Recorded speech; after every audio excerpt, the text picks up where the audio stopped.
Hello friends, இது உங்கள் activity Tamil channel. நம்ம ரொம்ப நாளாக ஃபுட் வீடியோ போட்டுட்ருந்தோம். இன்றைக்கி நம்ம எதை பற்றி பார்க்க போகிறோன்னா, டாமினோ 400 நம்ம வந்துட்டு ஒரு 1 மந்த் முன்னாடி பர்ச்சேஸ் பண்ணியாச்சு. ஃபஸ்ட் சர்வீஸ் எல்லாமே முடிஞ்சாச்சு. இந்த டாமினோ 400 2026 மாடல் பர்ஃபார்மன்ஸ் வைஸ் எப்படி இருக்குது, என்ன மாதிரியான ஸ்பீட் போகுது, அப்புறம் இது யாருக்கெல்லாம் செட் ஆகும், யாருக்கெல்லாம் செட் ஆகுது அப்படின்றதெல்லாம் நம்ம பார்க்க போகிறது இல்லை. இந்த பைக் ஒரு டூரிங் பைக், அதே மாதிரி ஸ்போர்ட்ஸ் பைக். கார்னிங் பண்ண முடியாது, கார்னரிங்லாம் பண்ண முடியாதுன்னு சொல்லுவாங்க. அதெல்லாம் ஒன்றுமே கிடையாது. இந்த பைக்கை வச்சு நீங்கள் தாராளமாக கார்னரிங் பண்ணலாம். சிட்டி ரைடுக்கும் கம்ஃபர்ட்டாக இருக்குது, டூரிங்க்கும் யூஸ் பண்ணிக்கலாம். எல்லாருக்குமே இந்த பைக் செட் ஆகும். கொஞ்சம் வந்துட்டு ஃபிசிக்காக இருந்தால் மட்டும் போதும்.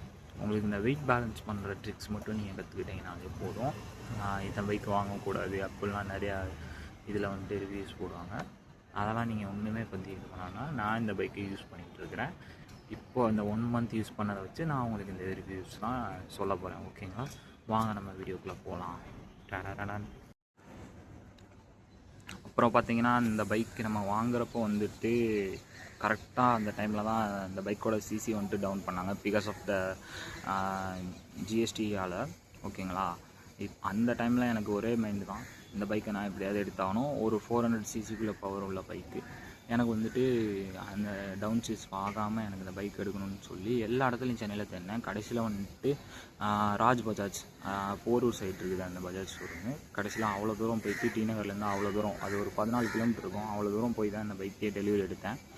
அவங்களுமே ஒரு நல்ல ஃபாஸ்ட்டாகவே மூவ் பண்ணி கொடுத்தாங்க. பெஸ்ட்டான ஷோரூம் தான் அவங்க ஷோரூமு. இதை நான் வந்துட்டு அவங்க ரிவ்யூக்காக கொடுக்கல, உண்மையாகவே என் மனசாட்சிப்படி நான் சொல்கிறது. அவ்வளோ ஃபாஸ்ட்டாக அவங்க எல்லா ப்ரொசீஜருமே முடிச்சு கொடுத்து கரெக்டாக எலெக்ஷன் முன்னாடி என் கையில் பைக்கு கொடுத்துட்டாங்க. எலெக்ஷன் முன்னாடி பைக்கு கொடுத்தாங்க. பைக்கு கொடுத்தோடனே நானும் எலெக்ஷனுக்கு வீட்டுக்கும் எடுத்துகிட்டு போயிட்டேன். அவங்க சொல்லியிருந்தாங்க 500 கிலோமீட்டர் போனோடனே சர்வீஸ் பண்ணணுங்க, நீங்கள் பார்த்து ரிஸ்க் எடுத்து இது பண்ணுறீங்க, பார்த்து போங்க, எல்லாமே சொல்லி தான் அனுப்புனாங்க. நம்மளும் தான் பைக் எடுத்துகிட்டு எலெக்ஷனுக்கு வீட்டுக்கு கிளம்பியாச்சு. அந்த வீடியோ கிளிப்ஸுமே நான் வீடியோவில் ஆட் பண்ணுறேங்க. பைக் எடுத்துகிட்டு போனப்போ எந்த பிரச்சனையுமே இல்லாமல் போயிட்டு தான் இருந்தோம். போகிற வழியில் ஒரு ரெட் கலர் காரில் சைலன்சர் மட்டும் ஸ்க்ராட்ச் ஆகிடுச்சுங்க. அதுதான் ஒரு மனசுக்கு ஒரு இதாகாத விஷயமாகவே இருந்துச்சு. அதுக்கப்புறம் வந்துட்டு அதுவுமே ஒன்றும் பிரச்சனை இல்லைன்னு தட்டி விட்டாச்சு. அது ஒன்றும் பெருசாக ஒரு இதுவும் தெரியலை. அப்புறம் வந்துட்டு வீட்டுக்கும் சேஃபாக ரீசார்ஜ் ஆச்சு. ரீச் ஆனோடனே 1 more டே வந்துட்டு லீவ் கேட்டிருந்தேன் கம்பெனியில். அதுக்கப்புறம் அவங்களுமே கொடுத்துட்டாங்க. அந்த 1 more டே லீவில் தான் நம்ம ஆர்கே பஜாஜ் ராஜபாளையத்தில் போயிட்டு சர்வீஸ் ஒர்க்காக போயிருந்தோம். அவங்களுமே பக்காவாக தான் பண்ணி கொடுத்துருந்தாங்க சர்வீஸ் எல்லாமே. ஃபஸ்ட் சர்வீஸ் முடிஞ்சோடனே 7000 RPM ரிலீஸ் பண்ணிக்கலாம்னு சொல்லிட்டாங்க. அதே ஒரே சந்தோஷம். அப்புறம் என்ன, நைட் ரைடை ஸ்டார்ட் பண்ணியாச்சு. அங்கேருந்து இங்கே வரைக்குமே பர்ஃபார்மன்ஸ் வைஸ் பக்காங்க வண்டி. எந்த பிரச்சனை மேலே ரொம்ப சேஃபாக, எந்த ஒரு பாடி பெயினுமே இல்லாமல் நான் சென்னை வரைக்கும் ரீச் ஆகிட்டேன். உண்மையிலுமே சொல்லணுன்னா, ஒரு டூரிங் பைக்கு எனக்கு வேணும், with performance, with cornering, with high speed, எல்லாமே இதில் இருக்குங்க. பிரேக்கிங் பக்கா.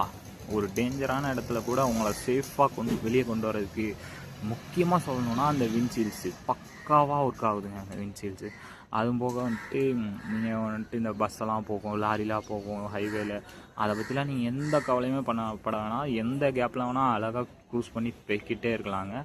பைக்கு அவ்வளோ வெயிட் இருக்குது.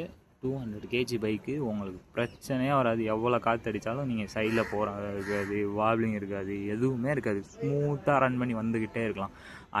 அந்த மாதிரி மலையாளத்தில் சொல்லலாம் அட்டிப்புலியான ஒரு பைக்குங்க. அந்த மாதிரி பைக்குங்க இது. வீல் பேஸ் பொறுத்தளவுக்கு உங்களுக்கு 150 சைஸ் கொடுத்துருக்காங்க. பேக் டயர் வந்துட்டு பிரச்சனையே இல்லை. நீங்கள் எவ்வளோ படுக்க வச்சாலும் உங்களுக்கு ஸ்கிப் ஆகும், ஸ்டீலில் விழுவோம், அந்த பிரச்சனையுமே கிடையாதுங்க. அதுக்கப்புறம் அங்கேருந்து சென்னைக்கு வந்துட்டேன். சென்னைக்கு வந்ததுக்கப்புறம் நானும் ஒரு சிட்டிக்குள்ளே ஓட்டிகிட்டு தான் இருக்கேன். சிட்டிக்குள்ளே வந்துட்டு மைலேஜ் மட்டும் தான் ட்ராபேக்காக இருக்குது. உங்களுக்கு ஃபியூல் ரொம்ப எடுத்துக்குது. அதே பொறுத்தளவு ஹைவேக்கு போயிட்டாங்கன்னா பிச்சு உதறலாம். நீங்கள் அசால்ட்டாக 25லேருந்து 29 வரைக்கும் மைலேஜ் கிடைக்குங்க. ஒரு பிரச்சனையும் வராதுங்க. அது மாதிரி சஸ்பென்ஷன் எல்லாமே சிட்டிக்கும் உங்களுக்கு இதுக்கும் ஹைவேக்கும் டோட்டலாக டிஃப்ரெண்ட்டாக மாறுங்க. இந்த பைக் பொறுத்தளவுக்கும் உங்களுக்கு இன்ஜின் ஹீட் ப்ராப்ளம் வருதுன்னா ஒரே ஒரு ரீசனுக்காக தான் வரும். அப்பப்போ கூலன் செக் பண்ணிக்கோங்க. இதெல்லாம் பக்காவாக செக் பண்ணிட்டீங்கன்னா, இன்ஜின் ஆயில், செயின் லூப் எல்லாமே செக் பண்ணிட்டீங்கன்னா ஒரு சூப்பரான பைக்கு. நம்ம வந்துட்டு பைக் வாங்குற மேட்டரில் நம்ம அதை எந்த மாதிரியெல்லாம் மெயின்டைன் பண்ணுறோம் அப்படின்றத பொறுத்து தான் உங்களுக்கு எல்லாமே ஒர்க் ஆகுறது எல்லாமே இருக்குதுங்க. வாங்க நம்ம இந்த பைக்கோட டிஸ்பிளே பற்றி பார்த்துடலாம். டிஸ்பிளே வந்துட்டு உங்களுக்கு LED டிஸ்பிளே தான் கொடுத்துருக்காங்க. டிஸ்பிளே நான் ஆல்ரெடி ஆன் பண்ணி தான் வச்சுருக்கேன். இதில் வந்துட்டு உங்களுக்கு ஸ்டாண்டு போட்டுருந்துச்சுன்னா ஸ்டாண்டு எடுத்து விட்றதுக்கான சிம்பிள். ஸ்டாண்ட் போட்டுருந்துச்சுன்னா பைக்கே ஸ்டார்ட் ஆகுது. ஒரு பக்கான சேஃப்டி ஃபீச்சர் ஆட் பண்ணியிருக்காங்கங்க. அப்புறமா பார்த்தீங்கன்னா வந்துட்டு உங்களுக்கு இதிலே எல்லா டீட்டெயிலும் காமிச்சிடும். ஓடாமீட்டர் வந்துட்டு எவ்வளோ கிலோமீட்டர் ஓடி இருக்குது, ஸ்பீடு, ஃபியூல் எவ்வளோ இருக்குது, ஆர்பிஎம் எவ்வளோ போகுது, எல்லாமே காமிச்சிருங்க. அப்புறம் வந்துட்டு என்ன மோடில் இருக்குது. இப்போ நம்ம வந்துட்டு ரோட் மோடில் வச்சுட்ருக்கோம். நம்ம வந்துட்டு சிட்டிக்குள்ளே ஓட்டுறனால ரோட் மோடில் வச்சு யூஸ் பண்ணிகிட்ருக்கோம். அதே வந்துட்டு வெளியில் ஹைவே போகிறோன்னா ஸ்போர்ட்ஸ் மோட் மாற்றிட்டு நம்ம ஃபுல்லாக என்ஜாய் பண்ண வேண்டியதான். அப்புறம் ரைன் மோடு வந்துட்டு என்றைக்காவது மழை பெய்யுது, ரொம்ப ட்ராக்ஷன் கண்ட்ரோல் வேணும் அப்படின்ற பட்சத்தில் ரைன் மோடு போட்டு யூஸ் பண்ணிக்கலாம். அப்புறம் இங்கே வந்துட்டு உங்களுக்கு ட்ரிப்பி இன்னும் எவ்வளோ கிலோமீட்டர் ஓட போகுது, டிடிஇ எல்லாமே உங்களுக்கு இதிலே காமிச்சிருங்க. ஒரு பக்காவான ஃப்யூச்சர்டிக்கான பைக் வாங்கணும், வித்து எனக்கு வந்துட்டு எல்லா ஃபியூச்சரும் இருக்கணும், டூரிங்க்கும் பக்காவாக இருக்கும் அப்படின்னு நினைக்கிறவங்களுக்கு தான் அந்த பைக்கு செட் ஆகும். ஒரு பட்ஜெட் இந்த பைக் வந்துட்டு எனக்கு அரௌண்ட் 3 lakh வந்துருச்சு. ஆனால் இப்போ வந்துட்டு டவுன் சேஸ் பண்ணி கரெக்டாக 2.5 lakhs கொடுத்துருக்காங்க. அப்படின்னாலுமே கூட எனக்கு சாட்டிஸ்ஃபேக்ஷன் கிடையாதுங்க. அந்த 350cc பைக் வாங்குறதுல எந்த சாட்டிஸ்ஃபேக்ஷனுமே கிடையாது. நம்ம அந்த ரா பவரோட இந்த ஃப்யூச்சர்ஸையும் என்ஜாய் பண்ணணும் அப்படின்ற ஒரு காரணத்துக்காக தான் நான் இந்த பைக் எடுத்தேன்.